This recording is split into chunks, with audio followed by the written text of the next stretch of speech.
গতকালকে আমি লন্ডনে দুইজনের সঙ্গে কথা বলেছি, আমেরিকাতে একজনকে ছবি পাঠিয়েছি। উনি আমাকে বলেছেন এরা কারা, কোথায় আছে, এইরকম প্রতিবন্ধী দিরাইশাল্লায় কত আছে।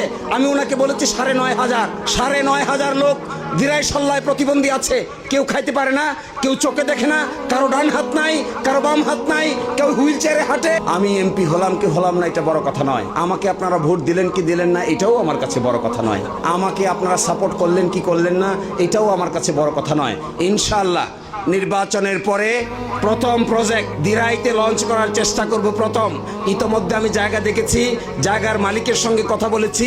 দিরাইতে এই প্রতিবন্ধী বাচ্চাদেরকে লালন পালন করার জন্য বাংলাদেশে যে কয়টা প্রতিষ্ঠান আছে তার মধ্যে সবচাইতে সুসজ্জিত বড় আকারে প্রতিবন্ধী বাচ্চাদের লালন পালনের একটা প্রতিষ্ঠান আমি গড়ে তুলতে চাই।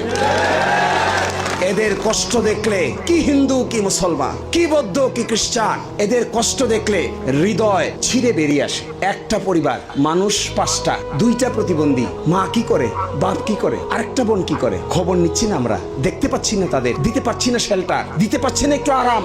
কিন্তু আমি দেখেছি এই ঘটনা আসার পরে গতকালকে আমি লন্ডনে দুইজনের সঙ্গে কথা বলেছি, আমেরিকাতে একজনকে ছবি পাঠিয়েছি। উনি আমাকে বলেছেন এরা কারা, কোথায় আছে, এইরকম প্রতিবন্ধী দিরাইশাল্লায় কত আছে। আমি ওনাকে বলেছি 9,500 লোক দিরাইশাল্লায় প্রতিবন্ধী আছে।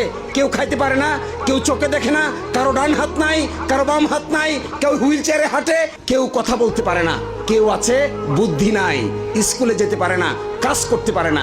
ইনি আমাকে বলেছেন, এ লন্ডনের আর আমেরিকার 2 ভাই, তিনি আমাকে বলেছেন যদি আপনি এমপি হন আর নাইবা হন, আপনি আমাদেরকে শুধু খবরটা দিবেন আর এই কাজটা চালিয়ে যাবেন। অর্থনৈতিক যত সহযোগিতা লাগে আমরা লন্ডন এবং আমেরিকা থেকে আপনাকে পাঠাবো। মানুষকে জাগিয়ে তোলার নামেই রাজনীতি, মানুষের অন্তরে জায়গা করে নিতে পারার নামেই রাজনীতি। রাজনীতি মানে জবরদস্তি নয়, রাজনৈতিক মানে মানুষের জীবন নিয়ে ছিনিমিনি খেলা নয়, রাজনীতি মানে দরিদ্র মানুষকে ভয় দেখানো নয়, রাজনীতি মানে কারো জমিনের এক অংশের দখল নেওয়া নয়, রাজনীতিক মানে চুরিরে কই চুরি কর আর গৃহস্থরে কই সজাগ থাক তা নয়। রাজনীতি মানে হলো একসাথে করা, রাজনীতি মানুষ হলো মানুষকে জাগিয়ে তোলা, একজন বৃদ্ধকে সম্মান দেওয়া, একজন শিশুকে আদর করা, একজন প্রতিবন্ধীকে আদর করা, একজন তৃতীয় লিঙ্গের মানুষকে তার অধিকার ফিরিয়ে দেওয়া।